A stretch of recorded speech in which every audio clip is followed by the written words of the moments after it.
welcome again. Thank you for coming back for more punishment. This series is called The Priest and Rabbi Walk into a Bar, Humor and Faith. This was designed by me and my friend, Siona Scheinman, who I promise will be here next week. I promise to read my calendar a little bit more closely next time, rather than making promises I can't keep. I do need to say one other thing. I'm grateful to Andy Pierce for filming these and for putting them on our website. So if someone misses today and would like to see this, you can tell them about that. But I also want to say, hi, Mom.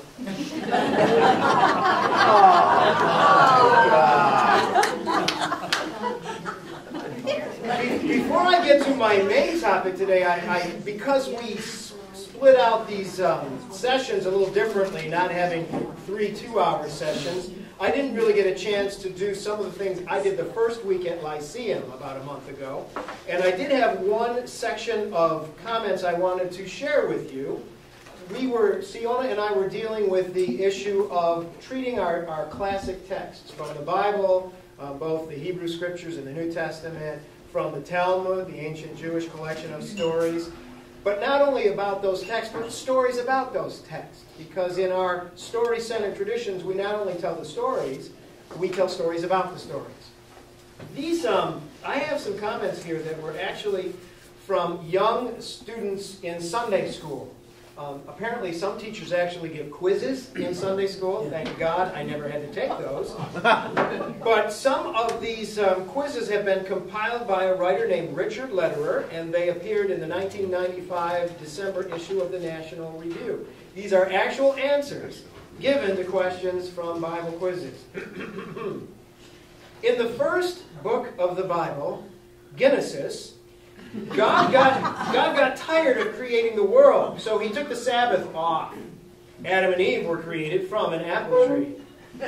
Noah's wife was called Joan of Arc. Lot's wife was a pillar of salt by day, but a ball of fire by night. The Jews were a proud people, and throughout history they have had trouble with the unsympathetic genitals. I'm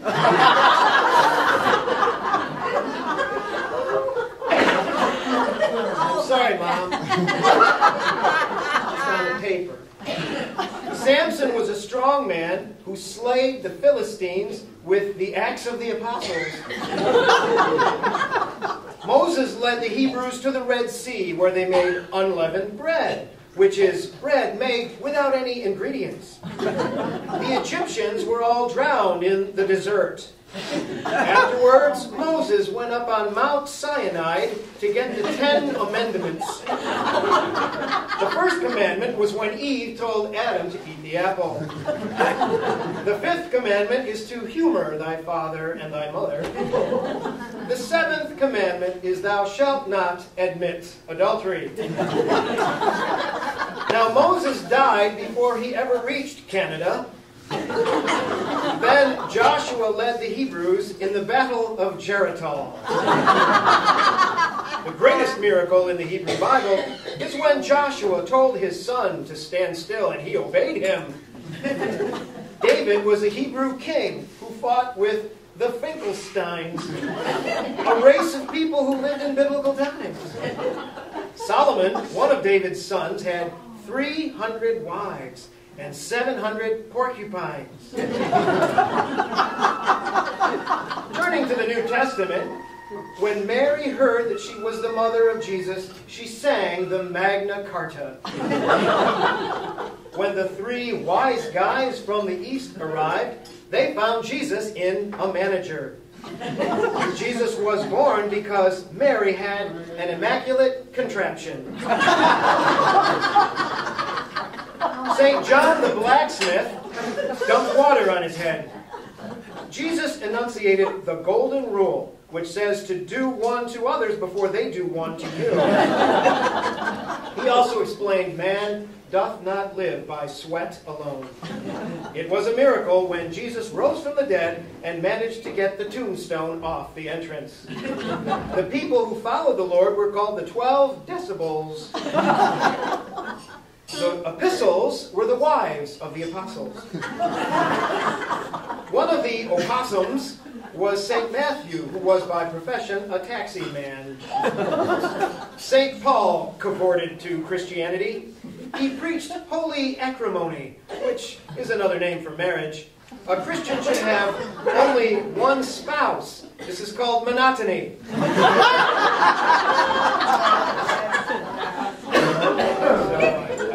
guess I really didn't want to miss the chance of sharing those items with you. But now to today's topic.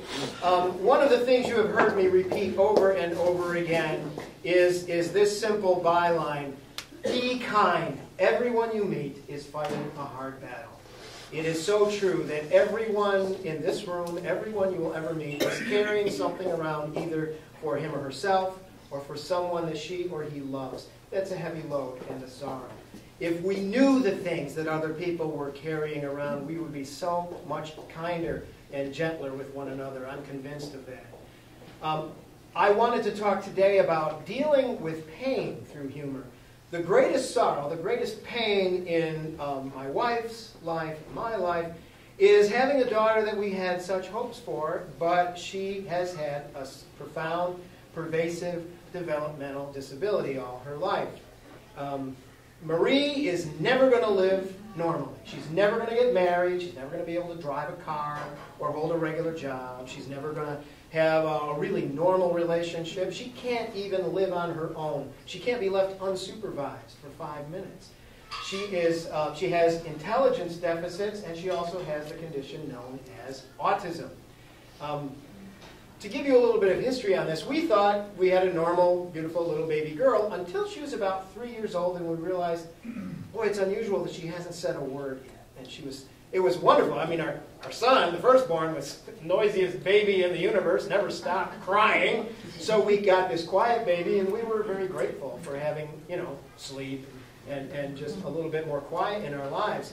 And didn't realize it was odd until she didn't speak on schedule. And then when she was in the neighborhood of 3 years old, not only did she not speak, but every once in a while she would just let out this unearthly screech that seemed unrelated to anything going on. So we just weren't sure what to make of this. We moved to St. Louis as I took my very first church out of seminary as an assistant priest. And we felt it was important to have her speech tested with a speech therapist. So we went to the special needs section of the school districts in St. Louis County. And because it was a busy day for me, I didn't go along for the appointment. We thought this was just going to be some kind of speech therapy that would work out. My wife called me in tears and said they want to call us back and have a conversation. They said that speech is the least of her problems. And it was that day we first heard the dreaded terms mental retardation applied to our daughter. And that was the beginning of a long journey. She started full-day special ed at the age of 3. Things were okay at times. She eventually did, it's odd that the first presenting issue was she didn't learn to talk, because now I don't think she's ever going to shut up. We know Marie's asleep because she's not talking. That's how we know. She wakes up talking and she goes to bed talking. She was pretty tough. The bigger she got, she could be violent. She could hit people, throw things, hurt people. The only thing we could do in some of the toughest years for self-preservation was to physically take her to her room and actually lock her in until she stopped and got under control and quit throwing things. I was strong enough to be able to hold her 2 hands and take her into her room gently and not suffer trouble with that. My wife is a great deal smaller than I am. And if Paula was doing this, Marie would just dig at her arms and hands all the way. And to this day, my wife's got little white scars all over her hands from the violent days of Marie. There was a time, I don't know if you know this, but the reason we are together in this happy relationship is because of Marie. After our stint in the Midwest, I was in a very small church in rural Pennsylvania, and they didn't have anything in the way of services that were going to assist us.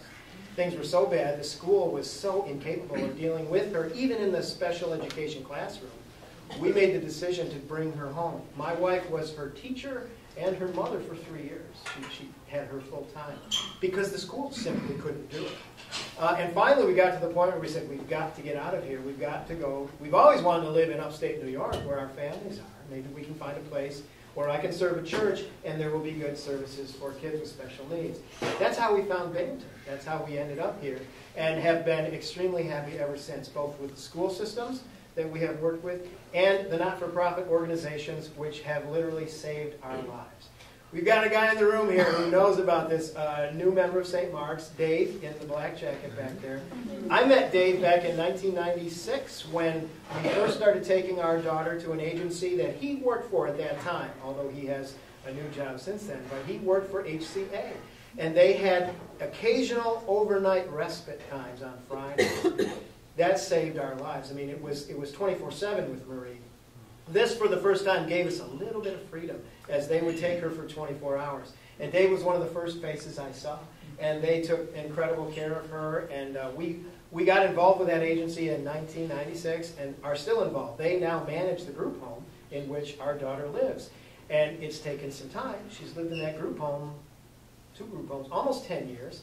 But over the past, I would say 3 years, she's finally decided she really likes it. And this is a place for her to have her own life, separate from mom and dad. And that is a huge gift to us. It's been a tremendous burden. We have seen so many couples raising special needs children who have divorced. It's very difficult. It produces real stresses on a marriage. And any of you who've talked to me at length know I have no pride of gender. I blame the husbands in most cases. Lots of times the husbands can't deal with the constant care a special needs child takes. And so I know of many single moms who are trying to raise disabled children, and it's an incredible challenge. We're fortunate. In our case, it brought us together. I mean, we decided this kid is not going to wreck our marriage. We are together, and we're going to get through this together, and I think that's been an enormous gift that we have given to each other. The hard times have brought me and my wife closer. Now, I'm kind of giving you the dark side. It's been hard. But I also want to tell you that Marie is a tremendous gift. And this is the side I've told you more often about than the other. The 2 gifts Marie brings to us is, first, she is the baby Buddha. She will occasionally say things that demonstrate a wisdom beyond her disability or ability. She has a heart that I believe is in tune with God. Or maybe she's an angel incarnate. I don't know. But she just has this special wisdom. And over the years, she has said some things that have changed my life and made it better. Some of them I'll share with you today. The other gift she's brought us is that I have no idea where she inherited this, she's got a wicked sense of humor. She likes to make people laugh. Some of the things she says that are funny, she doesn't realize they're funny, but they make us laugh. Other times, she knows very well she's going to get a reaction of laughter, and she really likes that. So she has brought us a lot of laughs. There was one time I remember when she was pretty young, she said, "Daddy, am I laughing or crying?" And to me, that's an emblematic saying by an autistic person. They don't quite know how to process emotion. They don't quite have a handle. They feel all the same feelings, but they don't know what to do with them. She didn't know. Was she laughing or was she crying at that moment? And that's a picture of the paradox that is a person with autism. Am I laughing or crying? I would say, on balance, no one has made me cry as much as my daughter Marie, but nobody has made me laugh as much as my daughter Marie. And if I had to weigh the 2, I think the laughter has been more than the tears, because she's just a stitch. And she tells me that. She says, "I'm a stitch." So we started early on writing down stories as they occurred, because if you're a parent, your kids, what does it? Kids say the darndest things. If you don't write them down, things are busy when you're a young parent. You will forget them. Now, I've always been a little obsessive compulsive, as you know. So I've written these things down, and it's been a tremendous source of joy to us to keep track of these things. So I have stories about Marie I'm going to tell you. Some of you have heard all of them before. Most of you have heard at least some of them before. But I share them in context of this humor and faith presentation because it's a way of coping. Now, obviously, you can only laugh at your own pains. You would never laugh at someone else's. But you laugh at your own. And the people that are able to look at the tough things that happen in their own lives and can laugh at themselves through it are the people that have the resources to get through. It really is a resource if you're able to find somewhere the humor in this nonsense that's just piling up on you and weighing you down. So I am not by any stretch saying that we cope with somebody else's pain by laughing at it. What I'm saying is that I, in my life, have coped with my own pain by trying to find the humor in it. So, let me start telling you my favorite Marie stories. When Marie was 3.5 years old and we lived in that St. Louis suburb I told you about, I barbecued out in the backyard, and I used barbecue sauce. And after we ate together, she had very messy hands, and she started to wipe her hands on the tablecloth. So I said, Marie, don't wipe your hands on the tablecloth. Use your head. So needed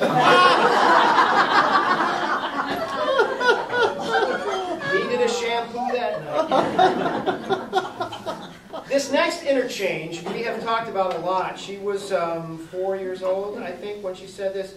We have no idea what it meant then, and we still don't know what this means. But Marie said to her mother, "Let's play, Mommy."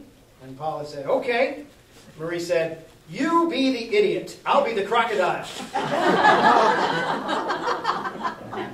I would like to know what that means, but I don't know. Then we moved back to the Chicago area where I served the second church, and one May Saturday afternoon, it was 75 degrees, beautiful day. She decided to wear her mittens. And so Luke, who was 9 years old at the time, you know how big brothers are, he looks and says, "Why is she wearing mittens?" Marie waits a minute, she says, "To keep my hands warm." Made sense to her.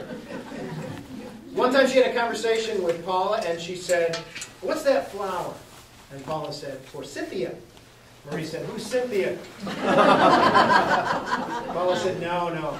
The whole thing is Forsythia." She said, "I know. Who's Cynthia?" One evening I was reading, I was alone saying my prayers. I was reading the service of evening prayer. And of course, one always reads a psalm when you read evening prayer. And I came to a verse in Psalm 27, which I think was the psalm we read together today. This was a verse we did not read today, but the verse goes like this: "O tarry and await the Lord's pleasure." Marie piped up and said, "Who's Terry?" She is a Bible scholar in a way on her own. You can tell only a preacher's kid would say this. She had a technique, especially when Luke was around, when he was growing up. We called this death by 1,000 question. She would ask the same thing over and over and over. Autistic people are very repetitive. And finally, poor Luke was exasperated, and he said to Marie, "How many times are you going to ask me the same question?" She said, 70 times 7. Wow. My wife has always taught piano, and this was in the small Pennsylvania town, and the mother of one of her students was... Paula didn't quite know how to handle this. During her son's piano lesson, she would take Marie out to a convenience store, and they'd get a candy bar or something, and Paula just wasn't sure if this was a good idea. This didn't seem like a very good pattern, and Marie could tell Paula wasn't comfortable with it, so Marie said, "Are you going to nip her in the butt?"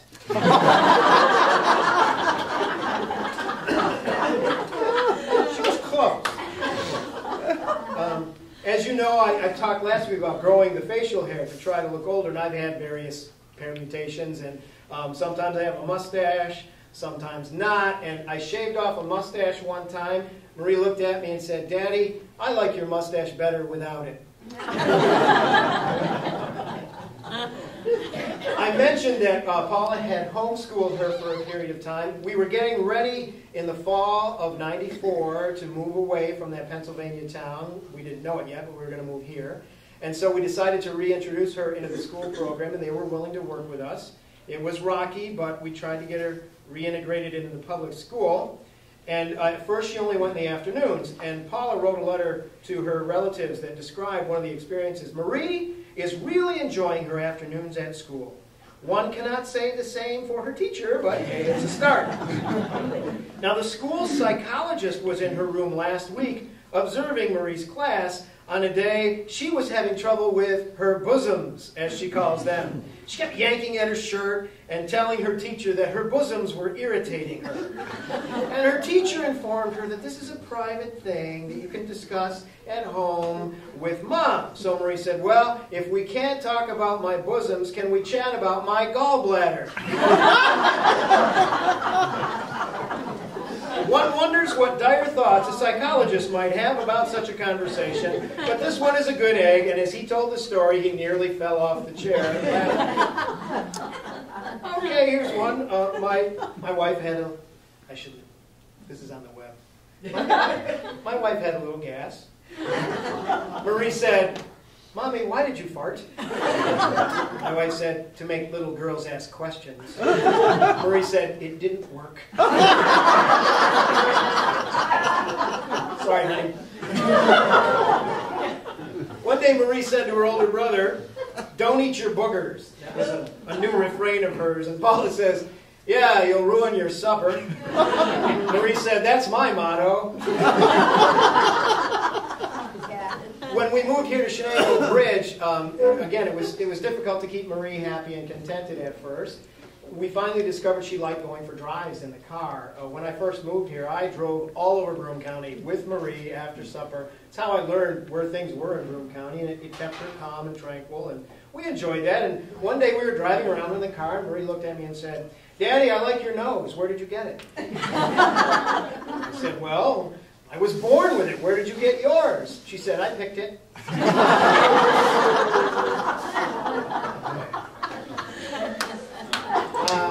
Back in October, when Marie was about 12 years old, we went to Burger King on Upper Front Street, and the restaurant had its Halloween posters up. And I pointed to Frankenstein up on the wall, and I said, Marie, who's that? She said, Frankenstein. And then I pointed over at the Wolfman. I said, Marie, who's that? She said, Elvis. You may, yes. Like, when you said that up until she was like 3, she wasn't talking, and now you have all these stories where she really... How quickly did that happen? I would say it took her about from age 3 to about 5 to start talking in complete sentences, and she never stopped. She just never stopped. That also reminds me to mention that we only knew about what they called at the time mental retardation. Language is changing constantly. But we did suspect there was something more pervasively neurological, but we couldn't get answers from the medical field. We finally ended up going, when she was 9, to Children's Hospital in Pittsburgh, and a very, very intense neurological researcher did a bunch of tests on her, and he was very, he was not a warm and fuzzy guy, but he did give us the answer that it's autism, which we had long suspected. He didn't give us any help. He just gave us the label. Well, I guess that was enough to go on with. So we didn't know it was autism for sure until she was 9.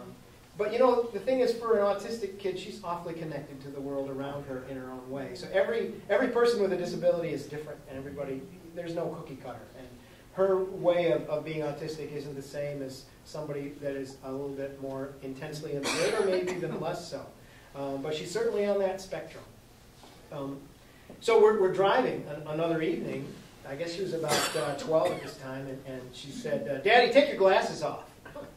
I said, Marie, if I do that, I'm going to crash into something. She said, I like that in a man.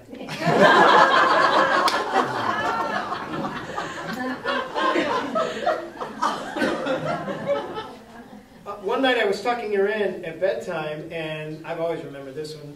I'm an affectionate dad, and so I said, I love you, Marie. She said, okay. And I said, do you love me? She says, yes. Can we watch a movie now? She wants to avoid the touchy-feely stuff. But I'm insisting that night. I said, Marie, how do you know you love me? She says, I can hear my thumps beating. That's sweet. May you always hear your thumps beating for the people you love. One time she asked her mother, Mommy, where are you going? Paula said, nowhere. Marie said, can I come? Some of you remember, I know Jan was there this particular night, I used to have Marie serve as an acolyte at the small weekday services in my church in Pennsylvania. And then here, we used to have a Thursday evening service every week, about 5:30, I think it was. And I would put her in a robe, and she would come out there with me, and she would be my acolyte. Now, she knows the service by heart. To this day, She knows the service by heart. When she used to come to church on Sunday, people who sat around her could hear her. And yet she was always about 3 steps ahead of us. And the reason for that is, keep me moving along, Dad. You know, let's keep this service going. Now, she was not always compliant, but the deal was she got to eat the leftover wafers then. We'd use wafers on Thursday night and get the last sip of wine. And the people that came to that service were so nice and so happy to have her there. It was really great. But her favorite part was the leftovers at the end of the service. So one Thursday evening, Jan was there. I gave communion to everybody. And before we're done, she's up there at the altar, and she's starting to power down the leftover wafers. And I said, no, Marie, I have to give the dismissal first. She waved a languid hand at the 4 people in the congregation and said, you're dismissed, you're dismissed. I couldn't help it. I started to laugh. And when I laughed, she looked over at me and she said, out of the mouth of babes.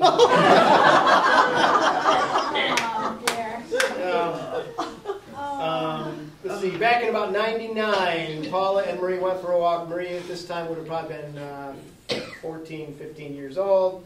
Paula was singing. And Marie said, you remind me of Charles Alton. He's a guy in her class up at the BOCES PALS program. So Paula said, oh, he must be a really good singer, huh? Marie said, not really.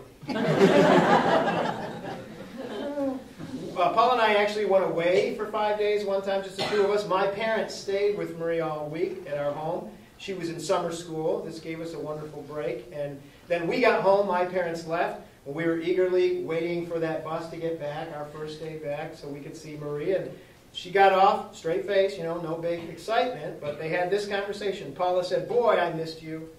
Marie said, where was I? Paula said, here. Marie said, I wasn't here when I was on the bus. You know, people go to therapists, sit with gurus, read self-help books, work toward understanding and enlightenment, and my daughter will say, I wasn't here when I was on the bus. This kid knows where she is. I just think that's great. All right, now for this next one, I have to use a bad word. I apologize for that, but this is part of the tragedy that is our daughter. She had never heard bad words until we moved to Shenango Bridge, and she started, not you, I'm not talking about the church or anything. She started riding the school bus. I'm blaming you. That's where kids learn stuff. So she rode the school bus, and she started to, there was one kid on that, I don't know if he had Tourette's or what, but he cursed a blue streak, and she picked up all the words, and she learned that you get a reaction with these words, and so it was tough to take. We were still bringing her to church at that point, and I was just, you know, what a song, Sunday for church. Howdy, come. Oh, that's my daughter there. It was tough. You remember when she was little, this beautiful little blonde girl, so sweet looking, but you know, she could talk like a truck driver, and it was tough to hear. It was tough for both me and my wife to hear. The way we kind of dealt with it was to think, okay, this isn't what she would do by choice. This is like with people with Tourette's, they have a tic. It's like an uncontrollable thing. So we just say, okay, this is a tic. This is a compulsive behavior. It's a tic. It's not Marie being bad. So one day she's using this really obscene language, and I'm trying to lower my stress level, and I'm trying to avoid reacting to her out of anger. And I said, Marie, you're just ticking. She said, I'm not ticking. Shut up, you asshole.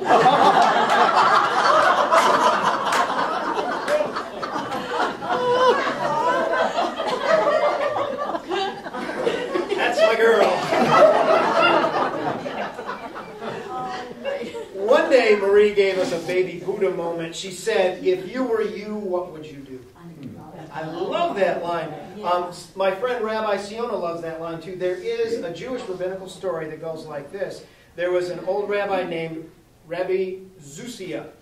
And Zusia, before he died, told his disciples, when I face the celestial tribunal, I shall not be asked why I was not Abraham or Jacob or Moses. I shall be asked why I was not Zusia.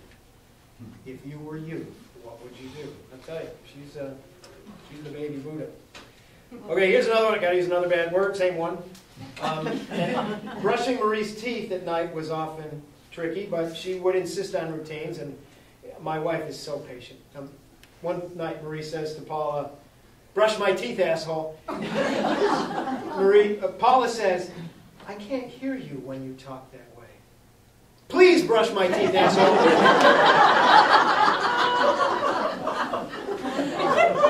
It's a step, maybe. You remember the old TV show, Davy Crockett, King of the Wild Frontier? Oh, yeah. My daughter's a feminist. I don't know where she heard it, but she heard that theme song one time, and she sang the feminist version. Daisy, Daisy Crockett, King of the Wild Frontier. She did enjoy, the school has done a lot of things with outreach. They went to a Philharmonic concert one time. She loved that. She loves music. And she was excited about it. She said the Philharmonica did an excellent job. I heard an oboe, a flute, and a blugelhorn. I would love to see a blugelhorn. Gary Graham, member of this church, now the warden, before he retired, had a job in which he went around refinishing decks. Some of you have used his services. Remember it was called the Deck Doctor? Well, he worked on the Lolita Street Rectory one time, and Marie liked Gary Graham. And she kept asking us, is Dr. Death still at our house? We love this one. This happened at school. They told us about this. She's out in the hall waiting for her class to start. And a school monitor, one of the aides, walks by and says, hey, Marie, what you doing out in the hall? Marie says, that's on a need-to-know basis, and you don't need to know.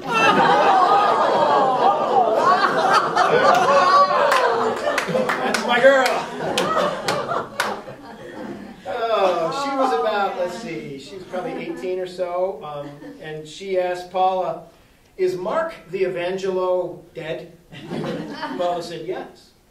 Marie says, how did he die? Paula says, I'm not sure. Marie says, maybe it was a plane crash. And one day I noticed she was in a really good mood, and I said, Marie, what a happy girl you are today. She said, I've sucked the lemon out of life.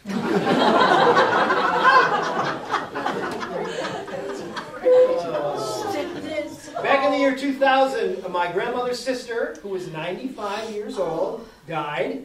And we went up to my hometown for the service, and I was going to preach at this service in the Presbyterian Church. And we're trying to explain to Marie what's going to go on. She's with us. We explained that we'd be gathering with the family, and then after the service, there'd be a dinner downstairs at Grandma's church. And then I said, Ann, you'll get to hear me preach. Marie says, oh, God, no. That's ego. One time she told me that my goatee was on wrong.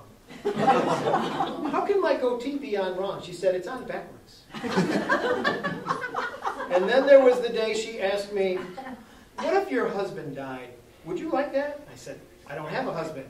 She said, what happened to it?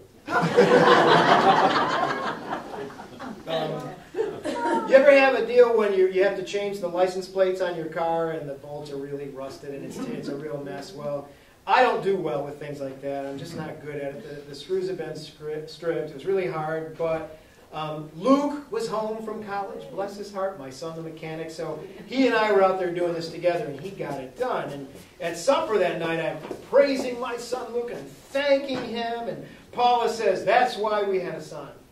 But she didn't want to leave Marie out, so Paula went on to say, why did we have a daughter? Marie piped up, to get even.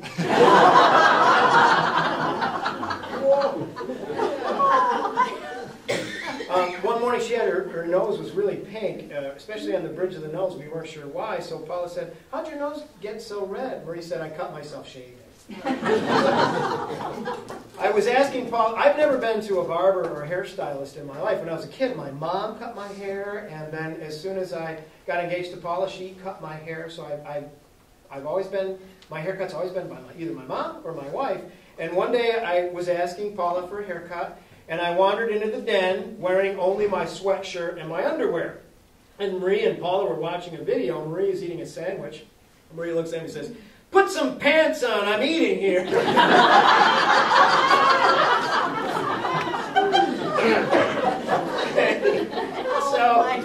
So then I got my haircut, and just as Paula finished, Marie, who has no patience, said she wanted some music on the CD player right away. And I said, I'll do it. And Paula said, no, if you do that, you're going to drop hair all the way all over the place, and I will have to vacuum the living room as well as the kitchen. Marie pipes up and says, I don't mind.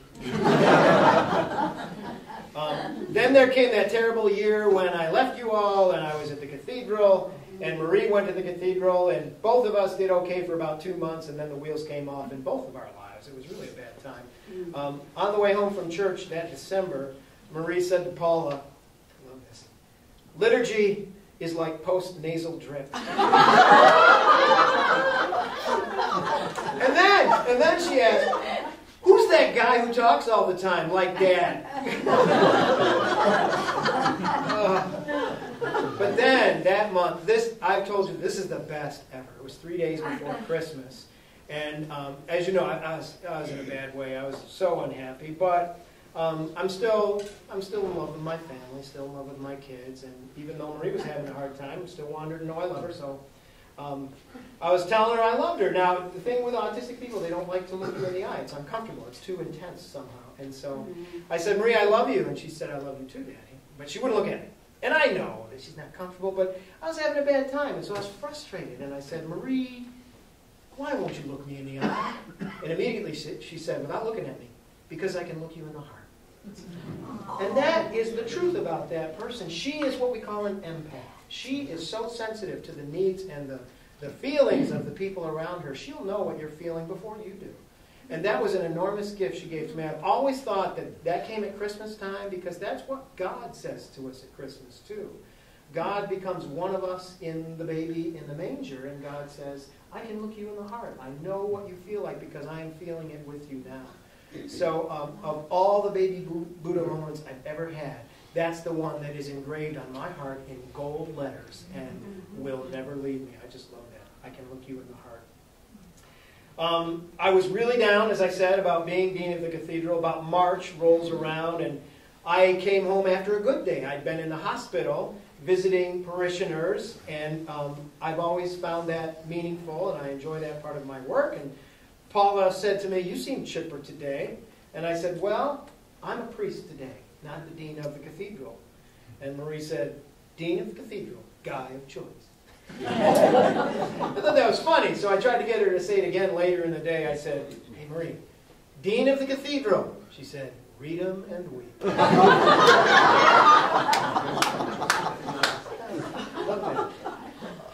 Back in the year 2002, we were getting ready to move back here, but we realized that because she was older than 18, we needed to become legal guardians for our own daughter because, as you may know, a young person is emancipated at 18, and you cannot direct that young person's life. Marie should not be allowed to make her own decisions, so we needed to go through the process of becoming legal guardians for her. So we did this. Do you know they had to serve her with a subpoena because she had to go to court? Only in Onondaga County. All the other counties in New York State, the judge just, deals with the family, but she had to be served a subpoena, and she said, does this mean I have to go to jail? She had to go to court. The judge was nice and he talked to her and we got through all that, but man, I wish I could have shielded her from that. But she recovered. The next month we went on vacation and we went out to Michigan to see my friend John, who's a priest, and his wife. And it was while on vacation at his house that the search committee from St. Mark's called me. This was back when it was all top secret. They called me to officially invite me to come back to St. Mark's from the cathedral. That was a great trip. Marie got a big charge out of my friend John, and that's the time she heard him jabbering away, and she turned to him and grinned and said, lighten up, God boy. I thought that was really funny, and until 2 weeks later, Paula was talking, and I wasn't listening. I was just nodding, and she looks at me and grins and says, listen up, God boy. God boy is funny, man. She did tell me once, though, that I remind her of Elmer Fudge. So I thought about doing the Eucharist that way, the Lord be with you. Lift up your hands. Let us give thanks to the Lord. Probably not a good idea. One day she is just chattering away, and I said, who are you quoting? She said, myself, with frank admiration. Crack the code, crack the code. Christmas time, she wanted her mother to sing All Day Maria. And then she started singing, God rest ye merry gentlemen, there's nothing you can say. Easter rolled around, this would be about 10 years ago now, and Marie says to me while we're walking, pretend you're God. I said, how? She said, sing in your heart. I like that. And then later on, I said, Marie, you told me to pretend I'm God. How do I do that? She said, love. Pretty good. Pretty good. 2 days later, we're on a walk, and she says, pretend you're Jesus. I said, how? She said, dance. So I thought this was great. We come home, and I'm recounting to Paula this whole story with kind of a chuckle, and Marie's over in the corner muttering, the lips of God. The lips of God.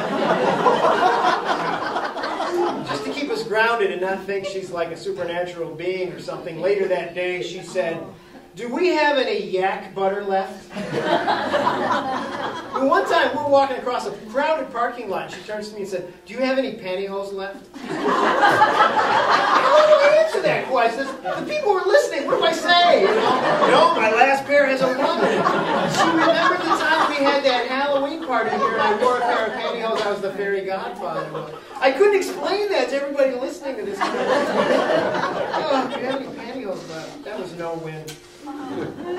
She says to her mother about 10 years ago, you're not what I expected in a mother. Paula said, what did you expect? Marie said, long and lanky. Never know. So then, later the same day, she says to me, you're not what I expected in a father. So I said, what do you expect? She said, bald and yelling. That was close. For her 21st birthday, we had a celebration over in Corning. One of my in-laws used to live over there. She loved going over there. She loved shrimp cocktail. That was her favorite thing. And my mother-in-law always gets shrimp cocktail for her granddaughter, Marie. So we had a lot for her 21st birthday celebration. So much there was leftovers, which is unusual. Next morning, she's eating leftover shrimp cocktail for breakfast. And she started asking me about eating some ice cream. And I said something that parents don't often get to say to their children. I said, ice cream for breakfast? I don't think so. Now finish your shrimp cocktail.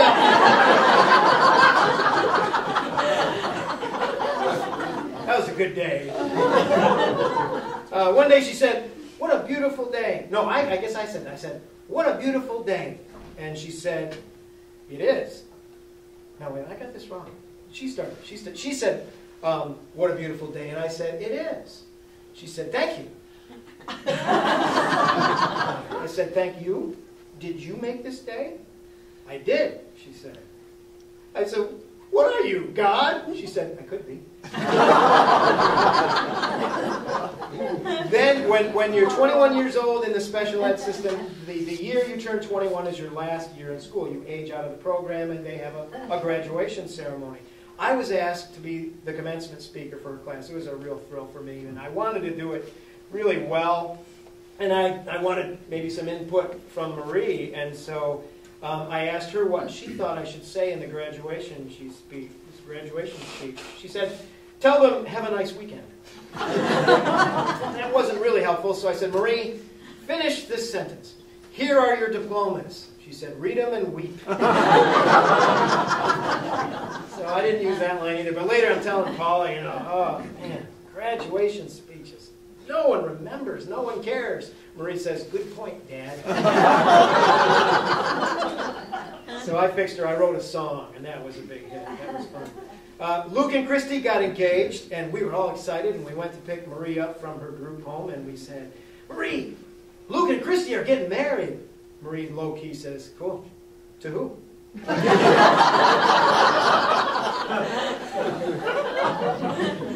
You know my wife is a choir director at St. Paul's Endicott. Marie says, Mommy, could I be in your choir?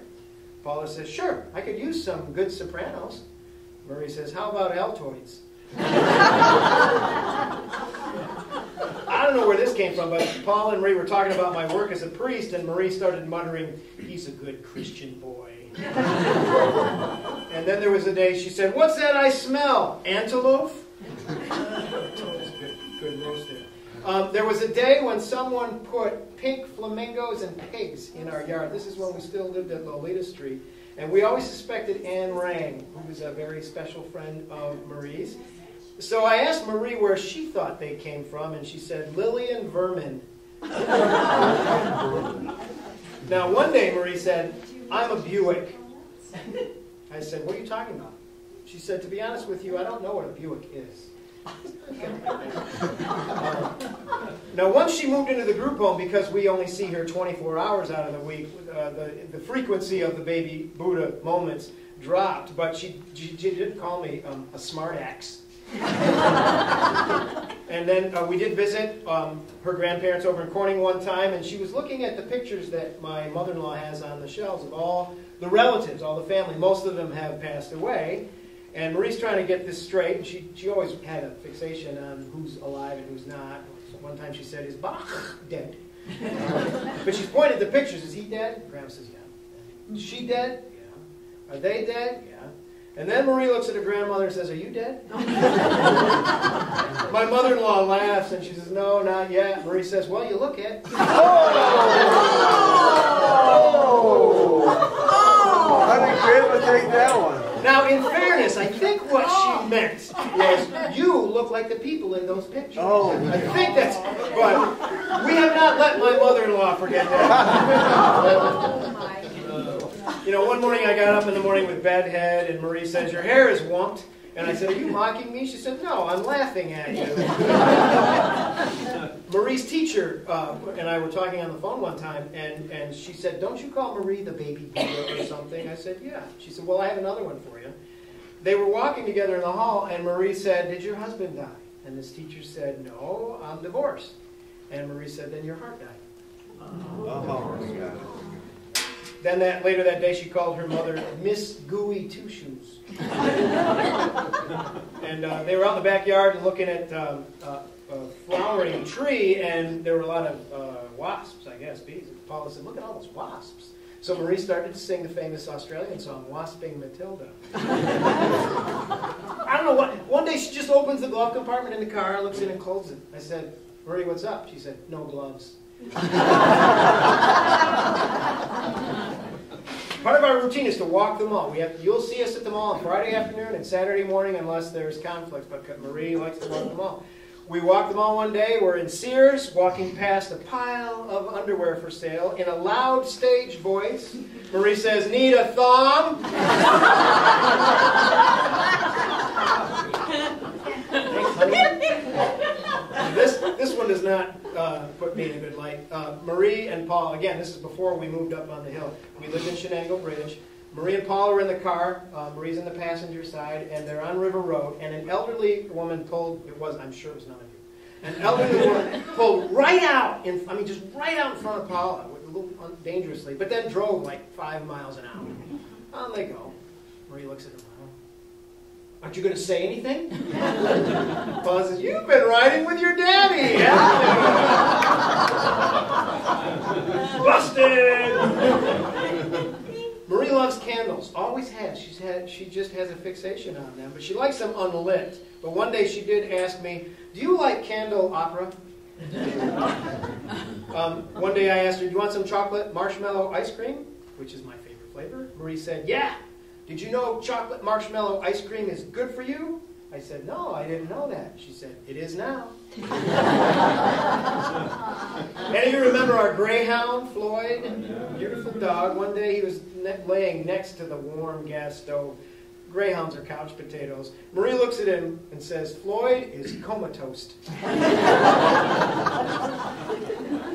We were driving on Route 17. You ever see when there's a whole bunch of birds clustered together on a wire? And I was noticing that. And I said, why do you suppose birds cluster together like that? Marie says, because they are paracoots. I didn't answer. And a little while later she says, I like that word, paracoots. So do I now. We saw a picture of Bishop Adams on the wall upstairs one time, and Marie points at it and said, her question, is he dead? And Paula said, no, he's alive. He's a bishop. And she says, like Dad? And Paula says, no, Dad never wants to be a bishop. It's like being dean. He didn't like that job. Remember? Marie says, well, I like being me. Paula said, you really like being you? Marie says, well, it doesn't suck. One time, Paul and Marie were driving together, and they were talking about me, and Marie, for some reason, referred to me as her little sweetie. And at one point, they were talking about my work and the skills people need to do their jobs. And Marie says, Dad talks all the time. It's just his persona. And then later, I was teasing her, and she called me a smirk Alec. And did you know, she told me this, if you're going to make cookies, you need to wash your hands first so you don't get Sam Vanilla. Sam Vanilla. For some reason, she referred to me as cement pants and ankle boy. I have no idea what those things mean. But then she said, God is in my heart. Jesus, too. 2 for 1. And then later that same day, she started singing, God rest ye, Mary Magdalene. This was in August. This wasn't Christmas. And one day she said to me, is Jesus alive? And I said, he's in our hearts. Marie says, can we harass him? Paula said, it's called prayer. Paula was having some hot flash issues at one point and mentioned it, and Marie wanted to know if she had mental pause. She's an interfaith kind of girl. She talks about all the religions, and she tends to list them and claim to be part of each one of them. One day she told us she was Jewish, and then she went on to say she was Baptist, and then after that she told us she was a Muslim. And anytime we drive on Route 12 in Whitney Point, she points at that monastery there and talks about Buddhism, which I mean. And so I said, Marie, does God still talk to you? And casually she said, non-stop. Winter before last, we had a heavy one. Last winter was light. The winter before that was really heavy. That was when Mary Taylor was off for medical reasons for about 6 weeks. That was kind of stressful. I was trying to do her job, do my job. We had all that snow, and I kept coming down on Saturdays to shovel the walks here. I mean, the lot was going to be plowed, but the walks had to be done. And I was kind of, Marie could tell I was really stressed by all this. And one Saturday, when I'm nervous about it, Marie pipes up and says, Daddy, let it go. Go with the flow. I said, what? She said, breathe in, breathe out. Well, it turns out they were working with her with that mantra at her day program, but she recognized that I needed to hear that too. And let me tell you, it works. If you consciously take some deep breaths and let things go, life gets better. I like that. Now, a year later, I was feeling kind of stressed. I think it was around Easter time. And I was, trying to get everything ready, and I said, Marie, I'm feeling a little stressed again. What should I do? And I expected her to say, let it go with the flow. She said, buy some beer.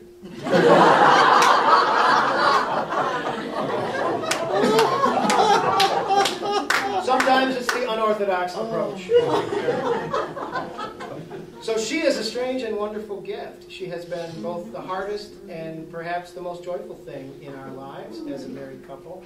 And I think that if we can learn to find the humor and find the laughter even in the difficult times, we will sail through the hard times of our life just with a little smoother water. So I do commend that to you.